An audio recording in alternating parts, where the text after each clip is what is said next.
Hello everyone! Welcome back to Succulent Bliss! It's me again, Aika. So guys, ngayon magdidilig tayo ng ating mga succulent na nasa ROS setup. Ibig sabihin, rain or shine. Ito yung mga succulent ko na open sa elements. Kasi nung last time, ito yung diniligan natin, yung nasa loob ng rack na may bubong. So ngayon, itong mga nasa ROS natin. So tara, samahan nyo akong magdilig. So, yan ngayon guys. Ayan. Didilig tayo nitong mga ROS ko. And then, update na din dito sa mga bago nating tanim na succulent.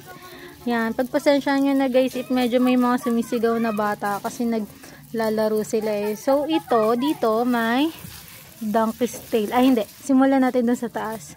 Alam nyo na naman, if nanonood kayo ng vlogs ko, alam nyo naman na ang mga nandito sa upper level ng rock na to is mga super bombs. Ayan, di ganyan lang ako magdilig ng super bombs ko. Ayan, and then dito meron tayong peridot. Nung unan medyo nahirapan ako dito sa peridot. Siguro mga nakadalwa ako bago ko nakuha yung kiliti niya. Parang ito na yung pangatlo, and then may pangalawa din dyan akong peridot na naghihingalo na ngayon is na kuha ko yung kilite. Ayan. So, dati naka-ROS din yan. As in, doon sa mainit na mainit. Pero, ewan ko ba, lagi siyang na nagmamashi. And then, kahit hindi ko dinidiligan, nagmamashi siya. So, ayan, nilagay ko siya dito sa, sa shaded. Shaded ditong part na to. Kasi, ayan, may puno dyan. Shaded yan. And then, yan, okay na siya. Then, nandito yung ibang super bombs natin. Ito na. Itong malaking super bomb na to. Yan yung pinaka matanda kong super bomb. At saka ito. Yan. Super, dati pa lang is, na ako. Super favorite ko na si super bomb. As in, nag-haul na ako dati pa ng super bomb. So, ito, yung galing kay ma'am, kay ma'am Herlets na super bomb. Ayan, super ganda. Ang lalapad ng rosette nila, guys. And, ang kikinis. Kahit, anuhan ko na siya ng water sa rosette nila, hindi basta-basta natatanggal yung nila, farina nila. Yan yung yan yung nagagawa ng maganda yung sun exposure natin sa mga may farina na succulent. Kumakapal yung mga farina nila. So ito, yung dalawa nating, ito, yan, yung variegated super bomb natin na yan. And ito, yan. Galing din yan ka Ma'am Herlets. And then, medyo natatakot pa ako nung last time na i-ROS to kasi may full bar, pero okay naman yung full bar niya. Ayan lalo nga kumapal yung niya yung dahon ng full bar nung inilabas ko. Ito medyo may mga siya, may mga dahon siya na malalambot, pero carry lang laban. Ito bago pa lang to, pero dinilig ko na kasi nandito siya. Ayan, and then nandoon yung monstrous natin. Monstrous variegated super bomb. Ayan, malaki na din siya and madami na din siyang ibinigay sa atin. New growth. And then ito, hindi ko na matandaan kung kanino galing tong mga super bomb na to. And ito, if makikita nyo guys, may maliit doon na variegated super bomb. Ayan. Yan yung kauna-unahan kong super bomb as in. Nung time na kasagsagan ng variegated super bomb, yung super mahal pa niya. Ang bili ko pa dyan is 1-2. And then may isa pa ako dating super bomb na naman, na reverse bar. Naka 1 year din naman siya sa akin, and super mahal din ang bili ko sa kanya. Nasa 1-2 din. And ayun nga, namatay din siya. So ito, survivor yan. Yan, inaalagaan ko pa rin siya kahit ang liit-liit niya na. Dati nakahiwalay siya ng pot, naka 2 basta 2 inch pot lang siya, naka seedling pot lang siya. Ayan, and then ayan, isinama ko na siya ngayon dyan para tipat na sila. Then ito ang ating malaking silver bomb. Yan, naka ROS din yan. Galing yan kay Lentus. Yan, medyo may kamahalan din bili ko dito. Ayan.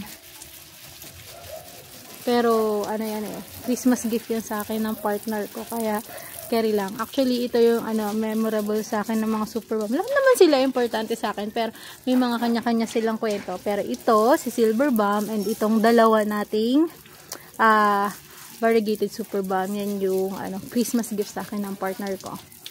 And then yan, dito may naligaw na isang pot ng Murasaki. Yan, ito yung kauna-unahang Murasaki na nagtagal sa akin. Actually, dati hindi ako makabuhay ng Murasaki. Then, Murasaki lang ni, ni Ma'am Lynn. Ni Shopee Lynn. Saksi siya, ni Ma'am Lynn, yung nabuhay sa akin. Kaya, sa kanya ako nag-haul ng, Murasaki. Yan. Then, ito, another super bomb. Ito, matagal na din sa akin tong super bomb na to.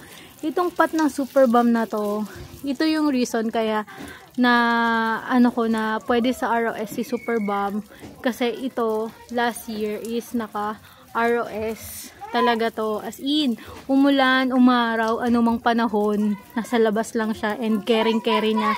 So ayan, super healthy pa rin niya. Kaya ayun, napagtanto ko or na-realize ko na pwede talaga sa ROS si super bomb. Kaya niya yun, as in yung place niya dun sa rack is walang yun, walang cover. So ayan. Next, ito naman yung super bomb natin na pinakamatagal na din to, halos magkasabay sila nung nando dun sa dulo. Ito is nung time kasi na pandemic, nag-haul din ako sa isang seller ng mga super bomb. As in, ang mamahal pa ng super bomb noon. Kaya ang binili ko is yung maliliit. And then, ayan, dahil sa tagal ng panahon, lumaki na sila. Then, pinagsama-sama ko na sila sa isang pot para nga ma-maximize natin yung space. And, ayan na nga. Yan. Di ko na alam kung ilang super bomb yung laman yan. And then, if I'm not mistaken, yung pinakamahaba dun sa dulo, yun yung first super bomb na imported. Ang unang super bomb ko is import from China. Binili ko kay Ma'am Matsaet. Super pa nun, mahal. As in, ang isang mother na naman siya and matured na. Pero siya, worth 900. As in, nung time kasing yon, parang yung puro imports naman yung gusto ko nung time na yon. So ayun, nag-import ako ng super bomb. Then, ayan na nga, inalagaan ko, and then yun, parang nahumaling ako kay super bomb and purple delight. Ayan, so ito, ayan, ito yung bonsai nating super bomb. Ayan, mga na to, 3 years ba? 2 years, 3 years na dyan. Yan, then another super bomb, ito is from Igor's. Ewan ko ba guys, tuwing nag-haul ako sa isang seller, kahit iba't ibang seller, parang lagi na lang may naliligaw na isang super bomb or may namamay na ko na isang super bomb, kahit maliit lang guys. Kaya ayan, dumami yung super bomb ko. And then, ang masasabi ko lang sa super bomb, super bait nila. Ayan, sun trained na lang din tong mga to, and sa water yan. Ngayon, super init, kaya twice a week ko silang dinidiligan tuwing hapon. Yan, then dito may pat tayo ng cheesecake. Yan, pinagkakat ko na din si cheesecake. Andi dito si snow peach natin. Then may mga ilan tayong claret and arente, si elfstone, and si cobblestone. Parang silang stone, no? Elfstone, cobblestone, tama ba? Ayan, yan. Dilig-dilig lang natin sila. And then din sa likod meron tayong green lactea dyan. Tagal na yung green lactea na yan. Ewan ko kung saan ko yan nadampot. Kasi nung pandemic days, si mama, parang pagka nakakakita siya ng halaman, nakakaiba, binibili niya. Ayan, kahit ang mamahal ng mga plants nung pandemic days, sige lang siya. Ayan. So, ayan, didiligan din natin tong peach snow natin. Diligan din natin yung pot nila. Ayan. Pero itong mga peach snow natin and Murasaki na to, nasa white pots. Alalay lang tayo sa dilig sa kanya kasi hindi pa siya ganun katagal sa atin. Bale, tinitrain pa din natin siya sa sun and water. Kaya, alalay lang tayo guys. Huwag natin silang pakaluno-luno rin. Ayan. Super gaganda nila. Ito ano to? Mule, tsaka to, tsaka yan. May tatlo tayong malalaking mule. Yan, then ito, may propagation tayo ng super bomb. Aalisin ko na dito. Kasi ano, kailangan sila, terracotta pot. Ito ano din to. Cuttings to ng snow peach. Ito bagong gawa ko na ano, propagation. Actually may ano dito, may Chloe dyan. Pero tinanggal ko, ayan. Cheesecake Aron Pay lang ang laban yan muna. So ayan, ayusin natin sa part na to. Kasi dapat ang nasa harap nila is puro terracotta pot. Maliban lang dito sa dalawang to, sa variegated purple delight natin. Saan na ba ako? Ayan, yung variegated purple delight. Ayan. Hindi ko na din matandaan kung kani-kanino to. Ito may kay Juicel. So, ito galing to kay Juicel Zone. Then ito kay Igor's. Yan, and then ito kay CNS Benguet Isha. Ayan, and then mapapansin nyo, nagpropa ako ng maraming variegated purple delight. Mga leaves. Yan, mabawi man lang natin yung pinangmay natin sa kanila para dumami sila. So, ayan, and then dito sa ilalim is may propagation tayo dito. Ayan, may bonsai tayong yung what you call this? Nakalimutan ko na. Rubber plant. Yan, then may propagation din tayo dito ng mule. Ito yung mga mule ko dati, yung mga cuttings ng mule. Di ba sabi ko dati, kanina hindi ako makapagpalaki ng mule. So, ayan, pinagkakat ko yung head and then nilagay ko dyan. And then, ayan, yung mga ano natin, mga tree lines natin nasa likod. Nagmamaganda pa rin. So, lagi nating dinidiligan tong mga T-lines and gymnos natin para dire-diretso ang kanilang paglaki. Pati ang ating mga propagation. Yan. Ito, may crested tayo here. Yan. Super laki na ng pagbabago nitong crested natin. Kasi, nabili ko to, super liliit nila. Parang mga gaano lang sila, gabarya lang sila. Pero ngayon, super laki na nila. And nagmamaganda na sila. Yan. Gusto nila maraming dilig. Yan. Para mabilis sila lumaki. And then, may monodenium tayo dito. Multicolor. And then, nandito yung iba nating variegated gymnos. Yan. Dilig-diligan lang natin sila. And nandito yung isa sa ano natin. Crested enormous. Malaki yan, guys. Ayan, nagkaroon nga siya ng sira. Ayun, napabayaan to sa sa initan. Akala ko okay na siya. Siguro mga napat ko na siya mga 1 month. And then, pinainitan ko siya. Then, nagkaroon siya ng ganyan. So, yan. Continue, guys. Ayan, may dumaan kasi. Ayan. Yan. So, gusto niya ng water. And then, yung mga seedlings natin. Ayan, seedlings ng mellow. Yan. And then dito guys, nandito si Jadelet natin, yung Var Mickey Mouse and Var Tinkerbell. Yan.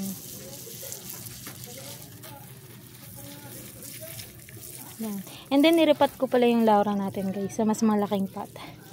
Yan. Kasi super laki niya na dun sa pot niya. And umaapaw na siya.